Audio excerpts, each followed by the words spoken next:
morning, students. The topic that we are going to study today is capital structure, one of the most important topic as far as your board examinations are concerned. Now, once the business organization has decided what is the financial requirement, how much finance is required by the firm in order to finance its upcoming projects, the next step that the firm is going to decide is the source from which it is going to raise the finance. Now, as per the ownership, there are two sources of fund available before the firm. The very first is the owner's fund and second is the borrowed fund.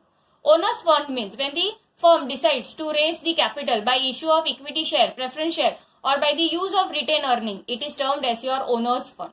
Most commonly, the owner's fund is termed as the equities. Similarly, borrowed fund means when the firm decides to raise finance by issue of debentures, public deposits or by taking the off loans from any banks or financial institutions, that is termed as borrowed fund.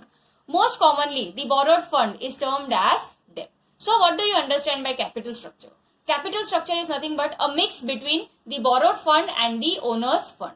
That is, when the organization decides what will be the proportion of debt and equity into its capital structure is termed as capital structure. So, debt plus equity is equal to capital structure. Simple terms में capital structure का मतलब क्या होता है कि for example अगर firm को 50 लाख रुपए की जरूरत है तो 50 लाख वो किस तरह से रेज करेगी. तो सपोज वो डिसाइड करती है कि 30 लाख वो डिवेंचर्स के थ्रू करेगी इशू करके और 20 लाख वो इक्विटीज के थ्रू इशू करेगी. तो प्रोपोर्शन क्या हो जाएगा, 3:2 का प्रोपोर्शन हो गया. So that is termed as your capital structure. Now, how this ratio of debt and equity into the capital structure will be calculated? It is calculated as debt upon equity or debt upon debt plus equity. You might have already studied in your accounting ratio the debt equity ratio. Debt equity ratio आप कैसे calculate करते थे? Debt upon equity. तो suppose debt upon equity अगर आपने calculate किया और वो आपका आ रहा है 2:1. तो what does this 2:1 indicate? It indicates that 2 represents your debt and 1 represents your equity. So that is your debt equity ratio, ratio of debt and equity. Now there are some of the important points as far as your debt and equity are concerned. The very first is from the nature's perspective. The debt is always a borrowed fund and equity is always the owner's fund. Second important point that you should note related to debt and equity is the cost of debt is always lower than the cost of equity. This is because of two reasons. The very first reason why the cost of debt is lower than cost of equity, the very first reason is आपको जो भी interest आप पे करते हो, ठीक है, that is whatever interest is paid to the debenture holder that is tax deductible. So that is the very first reason why the cost of डेब्ट is always less than the cost of equity. And at the same time the share जो भी debenture holder है they expect very less rate of return from the debentures as compare to that of equity. So ये दो reason के वजह से, सबसे पहले तो because of tax benefit earned on the interest and second because of lower expected rate of return from debenture, the cost of debt is always lower than the cost of equity. And the third important point that should be noted is debt is more risky as compared to equity. Why the debt is more risky? Now, whether the firm earns profit or not, it is compulsory for the firm to make the timely payment of interest and principal amount to the debenture holder. If it defaults in any case, then the company may be forced to be liquidated. But this is not a compulsion in case of equity. So in this case, the debt is more risky as compared to equity. So आपका capital structure क्या बताता है? The capital structure shows the overall profitability and financial risk which is imposed on the business. We have already seen what do you understand by financial risk. Financial risk is डिफॉल्टमेंट जो आप करते हो, interest या dividend नहीं पे कर पाती है अगर कोई कंपनी, तो वो जो रिस्क अराइज होता है that is termed as the financial risk. So what should be the main capital structure or which capital structure will be regarded as optimal? The capital structure will be regarded optimal only when it is able to maximize the shareholders' wealth. Now how the shareholders' wealth can be maximized? So this can be achieved with the help of financial leverage or it is also termed as trading on equity. So what do you understand by financial leverage or trading on equity? Whenever the firm is going to make use of debt into its capital structure, it is termed as financial leverage. जो भी firm depth का इस्तेमाल करती है capital structure में, वो firm को कहा जाता है levered firm. And if the firm is not going to use और make use of depth into its capital structure, it is termed as unlevered firm. सो फाइनेंशियल लिवरेज का मतलब क्या है? द यूज ऑफ डेब्ट into the total capital is termed as financial leverage.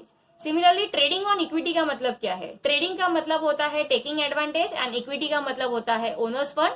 So when you try to take the advantage on equity, that is termed as trading on equity. Now, as far as your capital structure is concerned, it is very important to note what is the effect of financial leverage on profitability of the business. ठीक है, whether firm is financially leveraged or not. ये आपको किस तरह से पता चलेगा? So it can be known with the help of EBIT EPS analysis. EBIT मतलब earning before interest and tax, and EPS का मतलब earning per share, that is the rate of return earned by the shareholders on a prospective share. So how this EBIT EPS analysis is done? This we can understand with the help of a example. Now suppose the total fund that the organization has to raise, the total fund required is say for example 30 lakhs. The interest rate जो भी debenture holder को आप देने वाले हैं firm, suppose the rate of interest on debenture is 10%. The face value of equity share, एक share की कीमत है 10 रुपए, टैक्स रेट है 30%, and earning before interest and tax that is EBIT आपको ऑलरेडी दे दिया है 4 लाख. सो this is the situation available before the firm. अब फर्म के सामने 3 ऑप्शन है. फर्म को 30 लाख रुपए रेज करने हैं, तो ये 30 लाख फर्म किस तरह से रेज करेगी? सो 3 ऑप्शंस या 3 सिचुएशन फर्म के पास अवेलेबल है. सबसे पहला सिचुएशन है डेब्ट is nil and equity is 30 lakh. इसका मतलब क्या है? ये जो पूरे का पूरा 30 लाख है वो फर्म किस तरह से निकालेगा? पूरे के पूरे इक्विटी के हेल्प से. दैट इज यहाँ पे डेब्ट की कोई भी जरूरत नहीं होगी. तो here financial leverage will be 0, that is it will be termed as a unlevered firm. So this is the first situation. In second situation, अब ये 30 लाख को किस तरह से फंडिंग कर रहे हैं? तो 10 lakh is with the help of डेब्ट and 20 lakh is with the help of equity. So this is the second situation. And third situation क्या है? सिमिलरली 30 लाख आपको रेज करना है, तो 20 lakh is with the help of डेब्ट and 10 lakh is with the help of equity. तो ये 3 सिचुएशन फर्म के सामने अवेलेबल है. अब फर्म का काम क्या है? ये तीनों सिचुएशन में what will be the EPS, वो फर्म को कैलकुलेट करना है. ठीक है, so how this will be done? So here I have shown you how the EPS will be calculated. 3 situations are there. Now how EPS will be calculated? EPS will be calculated by starting with EBIT. EBIT मतलब earning before interest and tax. What is your earning before interest and tax? 4 lakh है. This 4 lakh will remain same in all the 3 situations. तो मैंने 4 lakh, 4 lakh, 4 lakh तीनों के तीनों situation में रख दिया. Now EBIT यानी सबसे पहले I क्या इंडिकेट करता है? I इंडिकेट करता है आपका इंटरेस्ट एंड T इंडिकेट करता है आपका टैक्स. अगर आपको EPS कैलकुलेट करना है तो EPS is always calculated after deducting interest and tax. तो सबसे पहला मेरा काम क्या होगा? मैं सबसे पहले इसमें से इंटरेस्ट और टैक्स को निकाल दोगी ताकि मुझे EPS में कैलकुलेट कर सकूं. So very first step will be, first you will be deducting the interest. अब इंटरेस्ट आप कैसे डिडक्ट करोगे? Now what is the rate of interest given before you? The rate of interest on debentures is 10% and यहाँ पे आपके debentures के amount दिया है. ठीक है, तो इसके हिसाब से आप निकालोगे. यानी सबसे पहले फर्स्ट सिचुएशन में डेप्ट आपका नील है, इसका मतलब इंटरेस्ट भी आपका नील हो जाएगा. अगर आपने डेप्ट लिया ही नहीं है तो इंटरेस्ट भी नहीं होगा. सो यहाँ पे मैंने डैश कर दिया है. सिमिलरली सेकेंड सिचुएशन में आपका डेप्ट कितना है? 10 लाख इज योर डेप्ट. 10 लाख का 10% इंटरेस्ट कितना होगा? 1 लाख. तो यहाँ पे मैंने 1 लाख लिख दिया. सिमिलरली थर्ड सिचुएशन में आपका डेप्ट कितना है? 20 लाख है. 20 लाख का 10% will be your 2 lakh. So what will be your EBT? That is interest earning before tax will be, यानी आफ्टर इंटरेस्ट कट करने के बाद आपका EBT कितना होगा? 4 lakh nil will be your 4 lakh. 4 lakh minus 1 lakh that is 3 lakh and 4 lakh minus 2 lakh that will be 2 lakh. अब आपको tax निकालना पड़ेगा इसमें से. What is the tax rate given? Tax rate दिया है आपको 30% और ये आ गई आपकी अर्निंग्स. तो ये अर्निंग के ऊपर आप टैक्स निकालोगे. यानी 4 लाख का 30% will be how much? 1,20,000. Similarly 3 lakh का 30% will be how much? 90,000 and 2 lakh का 30% विल बी हाउ मच? 60,000. तो इन दोनों का माइनस करोगे तो आपको क्या मिलेगा? Earning after tax. Now you have to calculate your EPS. तो EPS कैलकुलेट करने से पहले आपको क्या निकालना पड़ेगा? You will have to calculate the number of share. Number of shares आप कैसे निकालोगे?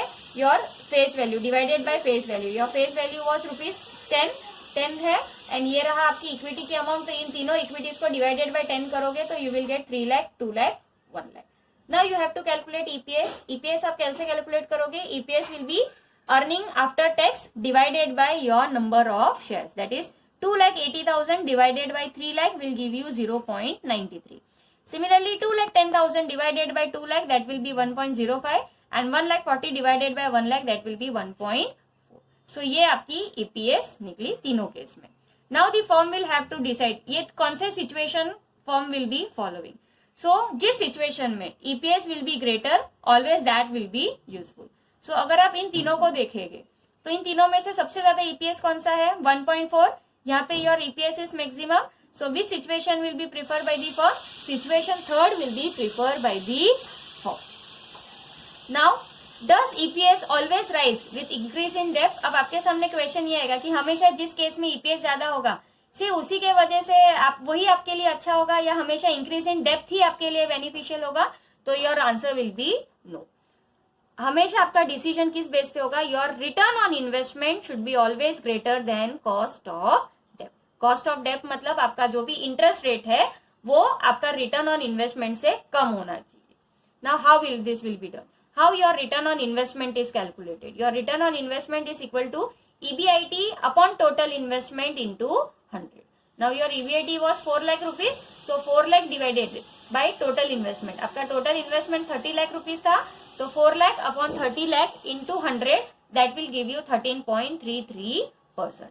What was your cost of debt? Your cost of debt यानी interest on debt was 10% and your return on investment is 13.33%. So इस case में always increase in depth will be beneficial. Suppose आपका cost of depth 10% है और अगर आप rate of return निकालते हैं suppose the rate of investment works out to be 9%, तो उस केस में क्या होगा? Increase on depth won't be beneficial for the firm. तो whether firm should the firm's EPS will increase only with increase in debt, it always depends upon what is the rate of investment, and always your return on investment should be greater than your cost of debt. Thank you.